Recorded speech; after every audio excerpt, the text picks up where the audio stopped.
Yeah, one of the things that really struck me from what you just said is the fact that it's not the transformation. Digital transformation isn't that you start one way and you transform and you're done like a caterpillar becoming a butterfly.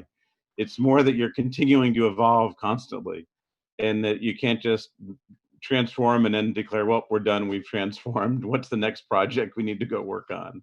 Yes, I think the it's a journey, and it's like a road which you are continuously going on. There will be different milestones. You will achieve something. At the end of the day, the race is against time. Customers and our fight is against the time, which is not the time in terms of the elapsed time, but also brought from the fact that customers are spending their time, and time is the most precious commodity. Now, our members' time, how can we do things which can save members' time? And that drives the digital transformation and innovation in a given context, and different use cases where members, if we are able to find our relevance where we can save members time, members will remember us and they will come back to us again and again. One of the things I've always loved Jeff Bezos talked about, focus on the things that aren't going to change in times of great turmoil rather than the things that are. And by kind of keeping your eye fixed on like the lighthouse, the things that are unchanging, and the customer needs aren't changing. They need ways to save time, to use their time more wisely, and if you can help them fulfill that, you'll be successful. Is that where you're? I think that's one of the messages I just took away from what you said, and I really agree with it.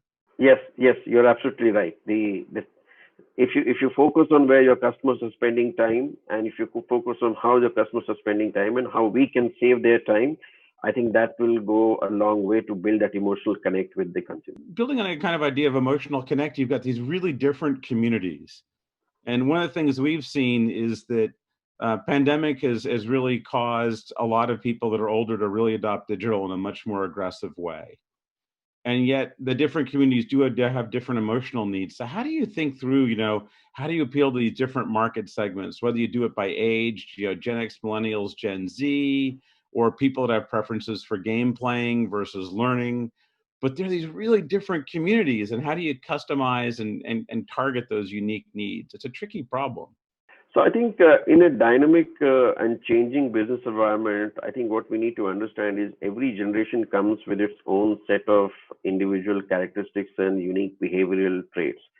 And each community has its own way of dealing, whether we call it Gen X, Millennial, Gen Z, Baby Boomers, whatever name we give them. But within this, there are multiple cohorts which exist, and therefore this presents a new challenge and as well as an interesting opportunity for marketers to connect more effectively with them.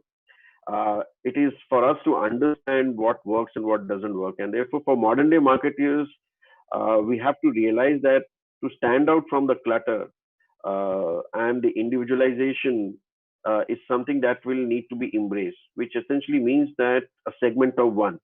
Now, segment of one is a nice theory, but we are still in the first bucket of trying to understand the customer. There are different ways in which you can look at it when you transcend this journey. Today, the basic field or the segment rule is based on personalization.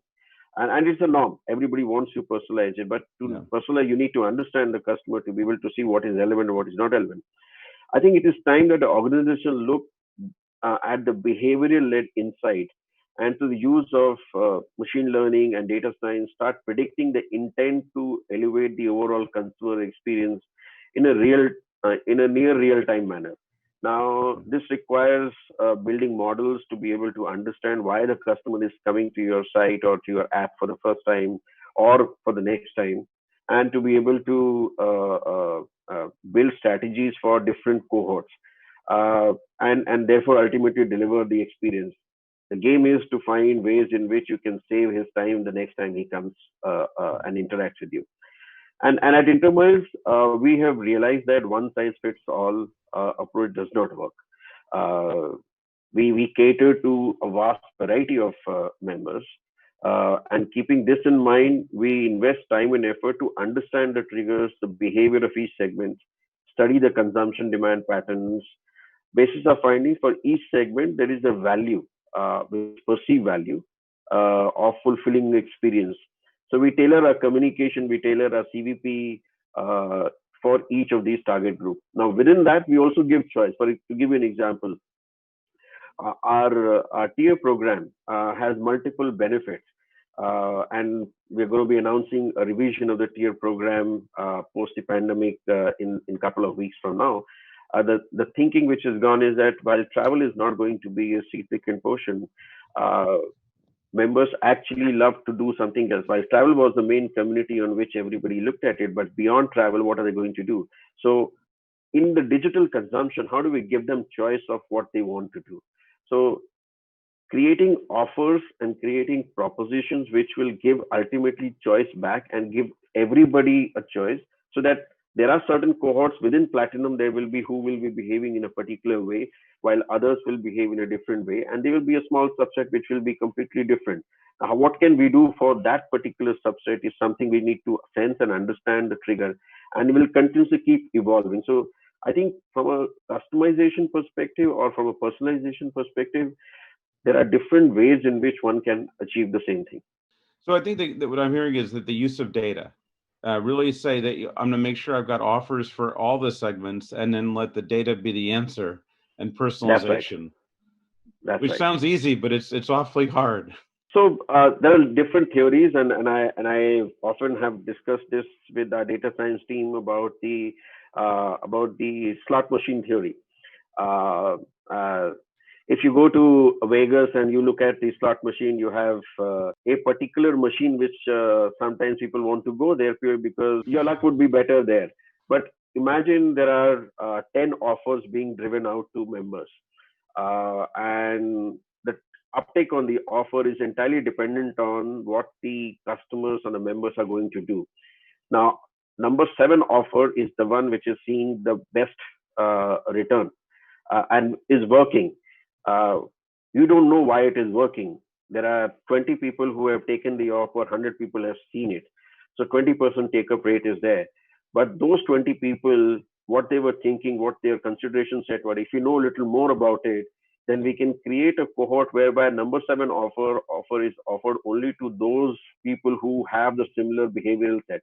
So understanding this at the scale to create on an online computation would mean you need significant investment in the data science platform to understand that, and that's where I think is the world is headed, where you for every transaction, for every and the data set from the past as well as from current transaction should give you insight as to what is relevant and to be able to offer that to the member. I think that's right on, and the it's very it's like I said, it's an easy thing to say, but a hard one to do, and you guys are Oh doing it. yes, absolutely, absolutely. It's quite hard. It has taken us quite a while to build certain capabilities, and we're not saying we are done with. There are still a lot more which needs to be done. If you look at when we started off 5 years back, the data was lying in multiple systems. To stitch the data from the same member, and you as a member, every we have to build the capability to stitch the data from various systems to get 1,000 plus different data attributes about you. So to get that view, to use that in analysis and segmentation was the first piece of the puzzle. And we have not even looked at the CRM aspect of it in terms of what the way you're looking at it and your behavioral aspect to our different communication, etc. Now, stitching all this information together and was the first piece of challenge. We stitched it, but then we realized that we needed compute power, and therefore we upgraded the capabilities to bring that. Then we realized, okay, when we need to run model, we need edge computing. We need capabilities which can take decisions faster. Then we built another version. So we are in the fourth version of our capability development, and I don't think we have seen some more challenges. We need to constantly evolve to go and solve those problems and take it forward. And kind of in a concluding thought, what do you see as the big game-changing issues, and what would be your advice to other companies, looking to provide these kind of personalized experiences and trying to deal with digital transformation with all the different segments? What would be your advice, kind of your parting thoughts, to all the other people wrestling with these same problems? So I think let me begin by saying at Interminds we believe the following an integrated and omni-channel approach to establish an enhanced connection with our members. Having said that, we have built certain capabilities in data modeling, and which is currently being undertaken the use of advanced technology. We use some of the AI technologies and platform to be able to predict the customer behavior. I believe at the end of the day, marketing is all about optimizing itself. Because as I said, you either can save time or you can grab the attention of the customer. Now, to grab the attention of the customer, you have to compete with different propositions, or you can offer something where customer starts to value. And in the time money equation, time will always have a higher value in customers' mind, and therefore focus on saving customers' time. In the ever expanding competitive landscape, every brand's challenge is how to seize and save, which we just spoke about. Can we predict the next steps? Customers would appreciate that personalization in the service offerings. If I know you, so they are willing to share the data, and I respect that data and give something better. So anybody who's going down this path, these are the broad contours on which one can build its own strategy. And of course, it will vary across different industries, but these are some of the basic things one has to do. Yeah, it's well, it sounds basic, but they're hard. So thank you for sharing.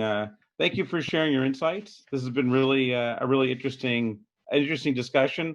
I would say to everyone out there watching this, if you're passionate about digital transformation and you're interested in also coming on the show, please email us at dtv@infostretch.com. Manish, again, thank you very much for spending the time. You guys are a real leader in this field, and it's great to have you share your insights with us. Thank you very much. Thank you, Avery, for having me.